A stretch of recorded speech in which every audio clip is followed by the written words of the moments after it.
Something's not right here. But what a surprise. Now let's move on to those who truly do belong in jail. Early yesterday morning in New Jersey, authorities arrested a sixth and final suspect in the execution-style killings of 3 college students in a Newark schoolyard. In response to the Newark massacre, New Jersey Governor John Corazine announced that his state will finally begin tracking illegal firearms thanks to a federal weapons database. Well, it's about time, Governor. I mean, a little late for the families of the 3 dead kids, but hey, I understand. You've been busy causing high-speed accidents on your way to stop that evildoer Don Imus. There was a priority for you. But here's the bigger picture. Those who pulled the triggers in that schoolyard 2 weeks ago were a mixed bag of foreign nationals and illegal immigrants. Wake up, New Jersey, and wake up, America. Newark is a sanctuary city. Oh, doesn't that sound nice? For illegal immigrants, who in at least one instance are doing the jobs Americans won't do, pushing children to their knees and blowing their brains out.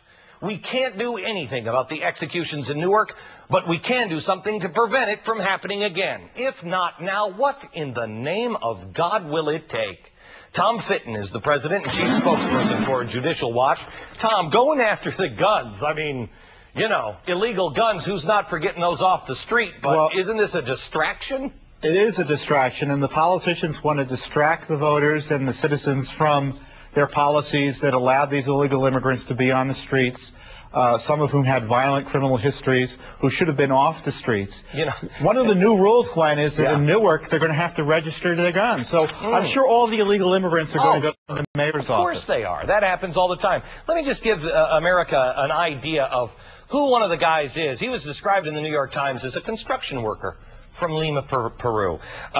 He was arrested October 1st after a bar fight and charged with aggravated assault and weapons possession. 3 days later, he had his bail reduced and he was out. January 18th, he was arrested on 10 counts of aggravated sexual assault of a child, 15 counts of child endangerment, 5 counts of sexual assault on a child under the age of 5. Set another bail, it was reduced, he was out. Just a couple of months after that, it happened again with another child and more charges on sexual abuse. There are so many issues here. It's not just that he's an illegal immigrant, but also child abuse. Shouldn't we be going, instead of the guns, shouldn't we be going after the prosecutors, the judge, the system, the politicians? That's right. The judges are pointing the fingers at the prosecutors, and the prosecutors are saying, well, we weren't involved in lowering this gentleman's bail.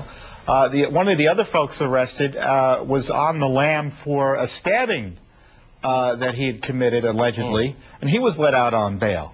So, in New Jersey, they have this issue, and I think the issue needs to be addressed by the governor, of letting violent offenders accused of stabbing, child rape, out on bail on very easy terms. And as a result, these folks go on to commit crimes. Glenn, crimes of this sort usually are not committed by first-time offenders. They usually have a record, and in this case, they had a record the cops knew about, but the prosecutors and the judges failed. Well, those poor people murdered. Here's the thing. Common sense can't be allowed to work anymore.